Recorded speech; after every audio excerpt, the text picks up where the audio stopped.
Good morning and welcome to the Daily Word from Pulaski Heights United Methodist Church. My name is Jay Clark. I'm one of the pastors on staff here.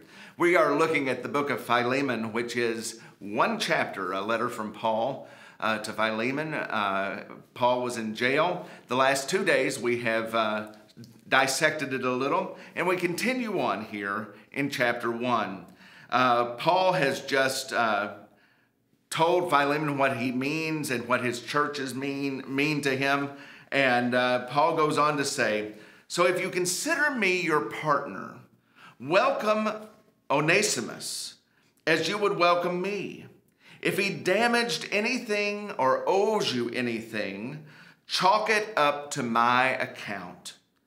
This is my personal signature, Paul, and I stand behind it. I don't need to remind you, do I, that you owe your very life to me. So do me this big favor, friend.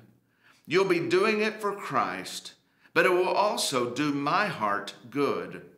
I know you well enough to know that you will.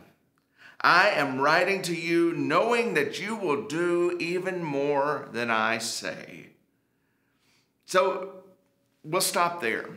Because what this text is about, this whole chapter, is about discipleship.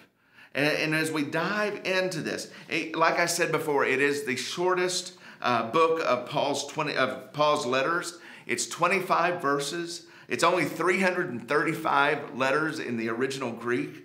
And, some of you may know that many scholars are of the opinion that this letter is a genuine letter of Paul, because some of the letters attributed to Paul are said to be of his disciples. When you're a follower of Paul, then you can write in his style, and that's another daily devotional.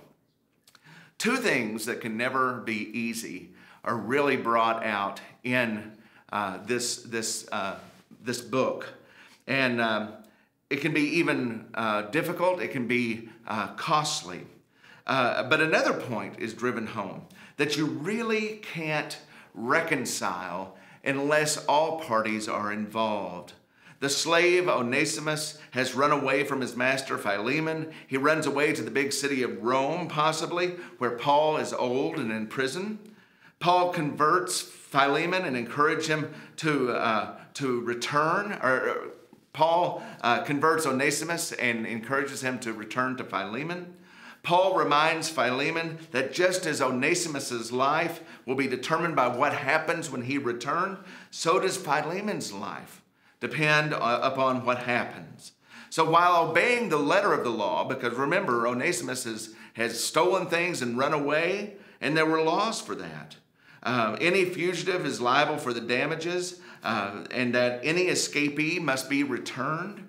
But Paul also follows even more strictly the law of love, which defines the new relationship between people who follow Jesus Christ. So Philemon's story is also an invitation and reminder that we all have the opportunity to choose love and to choose that path that honors God.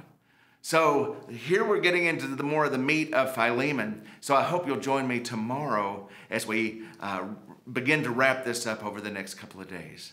So blessings on your day, and I hope you'll go back and reread this short book of Philemon and see where you fit in the picture.